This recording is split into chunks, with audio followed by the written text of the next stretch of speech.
Hello, hi everyone, नमस्ते। आप सबका बहुत बहुत स्वागत है 10 का दम शो में, जहां पर हम टारगेट कर रहे हैं यूपी, ठीक है, एग्जाम को और बचाव का एसएससी जीडी एग्जाम को। अब इसमें आज हमने शुरुआत की है सबसे पहले 2011 की जनगणना से जो आपके सवाल पूछे जाते हैं उनके बारे में, क्योंकि आप आज के टाइम पे कोई भी एग्जाम देने जा रहे हो ना गवर्नमेंट का, उसमें जनगणना से आपके दो सवाल हर शिफ्ट में उसका सवाल आ ही रहा है बच्चा।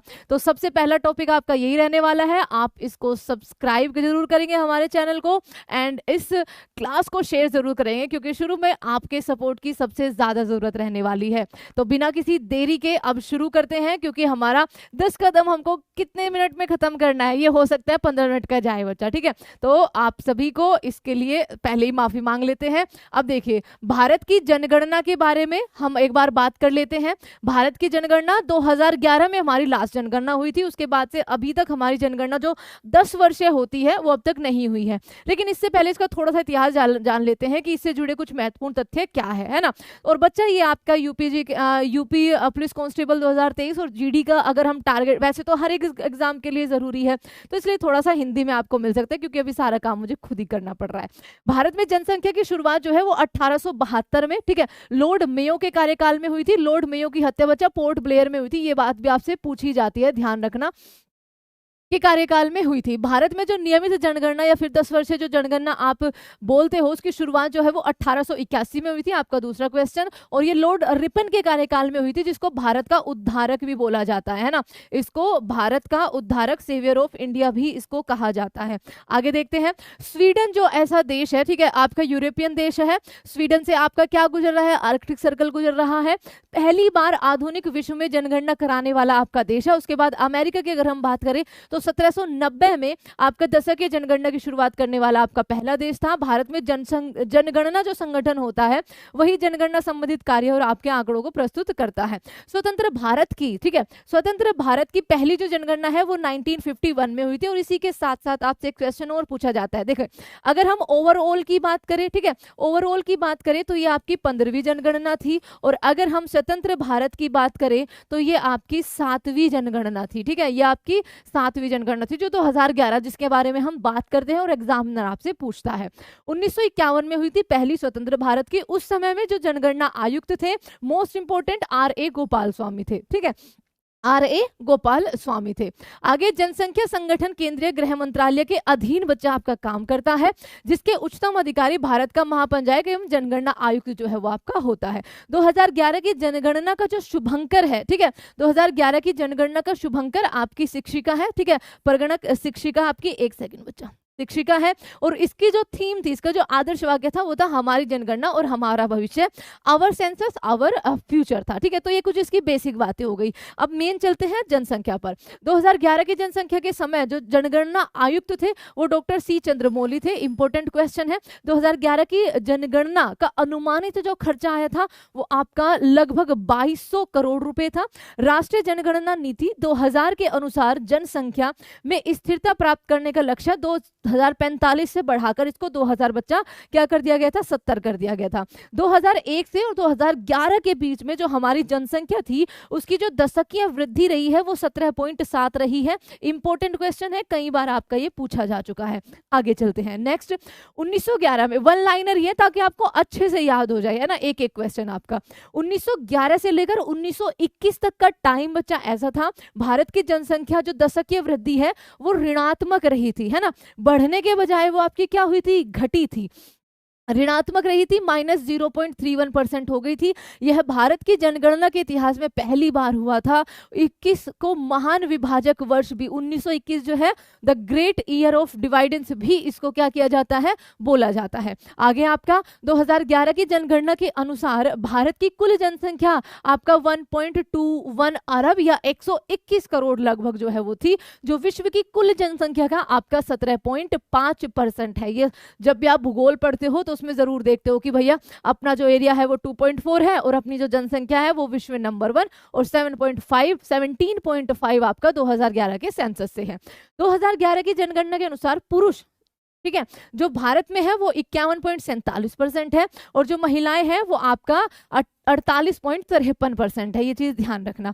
आगे 2011 की जनगणना के अनुसार देश की कुल जनसंख्या में जो शहरी जनसंख्या है वो आपका 31.2% है, जबकि ग्रामीण जो जनसंख्या है वो आपका 68.8% है। 2011 की जनगणना के अनुसार सर्वाधिक जनसंख्या वाला जो राज्य है वो उत्तर प्रदेश है, जहां पर सर्वाधिक ही आपकी वैकेंसीज निकली है ना, लगभग आपका 20 करोड़ के आसपास। और न्यूनतम जो जनसंख्या है वो आपका सिक्किम में है, जिसको चिकन नेक ऑफ इंडिया कहा जाता है। अगर हम बात करें यही यूनियन टेरिटरी की, तो यूनियन टेरिटरी में सबसे ज्यादा जनसंख्या आपकी दिल्ली की है, जो भारत की राजधानी है, और सबसे कम जनसंख्या आपकी लक्षद्वीप की है, जो कि अरब सागर में 36 द्वीपों का एक द्वीप समूह है। 2011 की जनगणना के अनुसार सर्वाधिक दशकीय जनसंख्या वृद्धि जो आपका वाला राज्य है वो मेघालय बच्चा, 27.95% जो है इसमें वृद्धि हुई थी। और न्यूनतम दशकीय वृद्धि वाला आपका नागालैंड रहा था, नॉर्थ ईस्ट में ही है, जो कि आपका नेगेटिव में जनसंख्या गई थी। जो जनसंख्या वृद्धि है वो आपकी नेगेटिव में गई थी, -0.6% से। ओके, उसके बाद 2011 की जनगणना के अनुसार सर्वाधिक दशकीय जनसंख्या वृद्धि वाला केंद्र शासित प्रदेश की अगर बात करें तो दादरा एवं नागर हवेली, ठीक है, जो अब दमन एंड दीव के साथ मर्ज हो गया बच्चा, एक हो गए हैं दोनों। और न्यूनतम जो दशकीय वृद्धि दर वाला केंद्र शासित प्रदेश था वो आपका लक्षद्वीप, 6.3% से उनकी जनसंख्या जो है वो आपकी बढ़ी थी। जो 2011 का जनसंख्या घनत्व रहा है हमारा, जो ओवरऑल रहा है बच्चा, ठीक है, जनसंख्या घनत्व का तात्पर्य क्या होता है कि एक प्रति वर्ग किलोमीटर में आपके निर्वासित औसत जनसंख्या। 2011 की जनगणना के अनुसार भारत का जो जनसंख्या घनत्व था वो 382 व्यक्ति प्रति वर्ग किलोमीटर रहा है, जिसमें सबसे ज्यादा आपका बिहार का है और सबसे कम अरुणाचल प्रदेश का है। देख लेते हैं 2011 की जनगणना के अनुसार सर्वाधिक जनसंख्या घनत्व बिहार का 1106 लोग प्रति वर्ग किलोमीटर, न्यूनतम जनसंख्या आपका अरुणाचल प्रदेश 17 लोगों का। 2011 की जनगणना के अनुसार सबसे ज्यादा घनत्व वाला आपका जो केंद्र शासित प्रदेश है वो दिल्ली, 11,320, सोचे कितना ज्यादा है। और न्यूनतम जनसंख्या घनत्व वाला जो केंद्र शासित प्रदेश है वो रहा है अंडमान और निकोबार, 46 वर्ग प्रति आपका किलोमीटर, व्यक्ति प्रति किलोमीटर। 2011 की जनगणना में जो सेक्स रेशो रहा है एक बार उसको देख लेते हैं। प्रति 1000 पुरुषों की तुलना में स्त्रियों की संख्या को आपका सेक्स रेशो कहा जाता है। भारत का जो 2011 की जनगणना के अनुसार है वो आपका ओवरऑल एवरेज 943 है। अब इसमें देखते हैं किस राज्य में सबसे ज्यादा और किस राज्य में सबसे कम। 2011 की जनगणना के अनुसार, सेंसस के अनुसार, सर्वाधिक लिंग अनुपात वाला राज्य आपका केरल है, जहां पर 1000 पुरुषों पर 1084 जो है वो महिलाएं रही है, ठीक है। और सबसे कम आपका बच्चा हरियाणा है, 879 जो है आपका 1000 पुरुषों पे। अब 2011 की जनगणना के अनुसार सबसे ज्यादा लिंग अनुपात वाला केंद्र शासित प्रदेश तो पौंडुचेरी है, 1037 1000 पुरुषों पर, है ना, महिलाएं। लिंग अनुपात वाला केंद्र शासित सबसे कम अगर हम बात करें तो दमन एंड दीव, 618 महिलाएं प्रति 1000 पुरुषों पर रही है। अब 2011 की जनगणना के अनुसार आपका शिशु अनुपात भी देख लेते हैं। शिशु लिंग अनुपात 0 से 6 वर्ष, है ना। और ये भी ध्यान रखना 7 वर्ष के ऊपर बच्चा आपका क्या माना जाता है, शिक्षित वर्ग के, क्योंकि साक्षरता पे भी आपका क्वेश्चन आता है। जन्म से लेकर 6 वर्ष की आयु तक, ठीक है, प्रति 1000 बालकों की संख्या की तुलना में इसी आयु वर्ग में बालिकाओं की संख्या के अनुपात को शिशु लिंग अनुपात कहते हैं, ठीक है। अब यहां पर देख लेते हैं भारत में शिशु लिंग अनुपात आपका कितना है, 919 है। 2011 की जनगणना के अनुसार सबसे ज्यादा शिशु लिंग अनुपात अरुणाचल प्रदेश का 972 और सबसे कम आपका हरियाणा का 834 रहा है। 2011 की जनगणना के अनुसार सबसे ज्यादा शिशु लिंग अनुपात वाले यूनियन टेरिटरी अंडमान निकोबार रही है, 968, और सबसे कम आपकी दिल्ली का रहा है, यानी कि 871। भारत की जनगणना 2011 के अनुसार साक्षरता मोस्ट इंपोर्टेंट आपका, है ना। अब देखो 7 वर्ष, पहले अभी अभी बताया था, 7 वर्ष और उससे अधिक का जो भी व्यक्ति किसी भाषा को बोलना और आपका समझना जानता है या लिख या पढ़ सकता है तो उसको साक्षर माना गया है। साक्षरता, साक्षरों की कुल संख्या 7 प्लस आयु वाली संख्या बटे आपका 100 हो जाएगा, गुणा 100 हो जाएगा, सॉरी बच्चा। भारत की जनगणना 2011 में जो साक्षरता दर है ओवरऑल वो 74.04% है, और भारत की जनगणना 2011 के अनुसार जो सबसे ज्यादा साक्षर राज्य आपका है वो केरला में है। 94% के आसपास वहां पर साक्षर लोग थे, और सबसे कम साक्षरता वाला आपका बिहार था, मतलब 2011 के अनुसार। अब तो ऑब्वियसली बच्चा बढ़ा होगा, 61.8% है। भारत की जनगणना 2011 के अनुसार सर्वाधिक साक्षरता वाला केंद्र शासित प्रदेश लक्षद्वीप है, और उसके अलावा दूसरे नंबर पे सबसे कम आपका दादरा एवं नागर हवेली हो जाएगा। आगे भारत की जनगणना 2011 ग्रामीण जनसंख्या और शहरी जनसंख्या को देख लेते हैं। भारत की जनगणना 2011 के अनुसार, माफ करना अगर थोड़ा तेज हो रहा है बच्चा, क्योंकि इसमें हमको जल्दी जल्दी आपको पॉइंट्स जो है वो बताने हैं, है ना। भारत की जनगणना 2011 के अनुसार सबसे ज्यादा ग्रामीण जनसंख्या वाला राज्य हिमाचल प्रदेश है 90%, और सबसे कम आपका गोवा है। गोवा में सबसे ज्यादा शहरी जनसंख्या निवास करती है। भारत की जनगणना 2011 के अनुसार सर्वाधिक शहरी जनसंख्या वाला राज्य गोवा 62%, और न्यूनतम शहरी जनसंख्या वाला राज्य हिमाचल प्रदेश। भारत की जनगणना 2011 के अनुसार सर्वाधिक शहरी जनसंख्या वाली जो यूनियन टेरिटरी है वो दिल्ली है, और सबसे कम शहरी जनसंख्या वाली यूनियन टेरिटरी अंडमान और निकोबार है, वहां पे ट्राइब्स ज्यादा है बच्चा।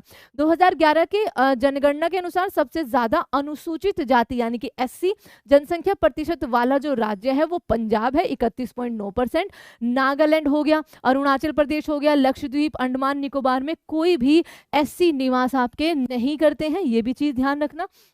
भारत की जनगणना 2011 के अनुसार एसटी के बारे में भी एक बार देख लेते हैं। भारत की जनगणना 2011 के अनुसार अनुसूचित जनजाति की कुल संख्या 10.43 करोड़ है, और उसके अलावा जनसंख्या के अनुसार सबसे ज्यादा जो एसटी है वो आपके केंद्र शासित प्रदेश मध्य प्रदेश, या फिर जो राज्य की अगर आपसे पूछ ली जाए तो मध्य प्रदेश आपको यहाँ पर लिखना है, ठीक है। आगे 2011 के अनुसार 2011 जनगणना के अनुसार सबसे ज्यादा अनुसूचित जनजाति जनसंख्या प्रतिशत वाला राज्य और केंद्र शासित प्रदेश, ये क्या है आपका केंद्र शासित प्रदेश, तो लक्षद्वीप हो जाएगा। पंजाब, हरियाणा, दिल्ली, चंडीगढ़, पुडुचेरी में कोई भी अनुसूचित जनजाति जो है वो निवास नहीं करती। कहां पर? पंजाब, हरियाणा, दिल्ली, चंडीगढ़ और पुडुचेरी में। आगे चलते हैं, आगे आपका क्या है 2011 से कुछ महत्वपूर्ण आपके, ठीक है, 2021 के कुछ महत्वपूर्ण आपके तथ्य देख लेते हैं। 2021 में जो जनगणना होगी, मतलब जो होनी थी अभी हुई नहीं है, वो आपकी 16वीं जनगणना होगी बच्चा। इसके जनगणना आयुक्त जो है वो विवेक जोशी जी है। आदर्श वाक्य जन भागीदारी से जन कल्याण। और 2021 की जनगणना भारत में पहली बार जो है वो डिजिटल जनगणना आपकी होने वाली है। तो अब आपके लिए थैंक यू सो मच। उम्मीद है कि आपको ये क्लास पहले अपना 10 कदम शो अच्छा लगा होगा, एंड शेयर इसको जरूर करना, नोट्स अपने बना लेना। इसकी जो फ्री पीडीएफ है आपको देखो लिंक मिल जाएगा बच्चा पहले ही कमेंट सेक्शन में, जो पहला आपका क्या है पिन हो रखा है वो हमारा ही टेलीग्राम लिंक है। परीक्षा पद को आप सर्च करना, आपको आराम से वहां पर वीडियो जो है इसकी साथ के साथ मिल जाएगी। And thank you so much. कल किसी नए टॉपिक के साथ मिलेंगे, आपकी दोनों तैयारी हो जाएगी। ध्यान देना, एक छोटा सा पॉइंट बच्चा, ठीक है, 2 मिनट लूंगी। एक तो आपका 10 AM पर, ठीक है, हम यूपी और आपका जीडी के लिए, या फिर इसको हर एग्जाम का ओरिएंटेड आप मान सकते हो, स्टैटिक जीके का टॉपिक रखेंगे, सारे स्टैटिक जीके, क्योंकि सबसे ज्यादा यूपी के अंदर 7 से 8 आपके स्टैटिक के क्वेश्चन पूछे जाएंगे, और 7 से 8 आपके यूपी जीके के क्वेश्चन आने वाले हैं। और यूपी जीके के लिए, स्पेशल यूपी जीके के लिए ध्यान रखना, स्पेशल यूपी जीके की जो क्लास होगी वो आपकी लाइव क्लास रात को 9 बजे होगी, ठीक है, 9 बजे होगी विद टॉपिक वाइज, ताकि आपके यूपी जीके का कोई भी सवाल ना छूटे। पिछले वर्षों में जितने भी सवाल आपके यूपी राज्य से आए हुए हैं वो सारे आपके होंगे। तो take care everyone, bye bye and thank you so much, नमस्ते।